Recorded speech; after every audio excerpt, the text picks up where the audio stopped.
توی فیلیپین یه داستان واقعی ترسناک راجع به یه مکان تسخیر شده به اسم کلاب اوزون وجود داره. کلاب اوزون قبلا یه مکان شاد بود، اما 18 مارچ سال 1996 یه آتش سوزی وحشتناک اونجا اتفاق افتاد. کلاب پر از آدم بود ولی در اضطراری قفل شده بود و اونا نتونستن فرار کنن. دود غلیظ همه جا رو پر کرد و آتش به سرعت همه جا پخش شد. فقط در عرض چند دقیقه بیشتر از 160 نفر جونشون رو از دست دادن که بیشترشون جوون بودن و این حادثه تبدیل به یکی از مرگاورترین حادثه های آتش سوزی تاریخ شد. بعد از آتش سوزی ساختمون کاملا متروکه شد و اتفاقهای عجیب شروع شد. آدمایی که از اون اطراف رد می شدن می گفتن نیمه های شب صدای موسیقی، جیغ و گریه از اونجا به گوش می رسه. خیلی از راننده های تاکسی گفتن بارها شده که از نزدیک اون محل مسافرهایی رو سوار کردن که بعد از چند دقیقه وقتی که به صندلی عقب نگاه کردن صندلی کاملا خالی بوده.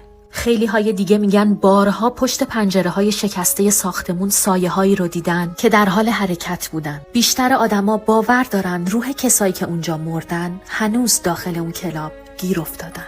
ما عجیب ترین اتفاقها و ماجراهای دنیا رو براتون تعریف میکنیم. پرشن پلاس رو دنبال کن.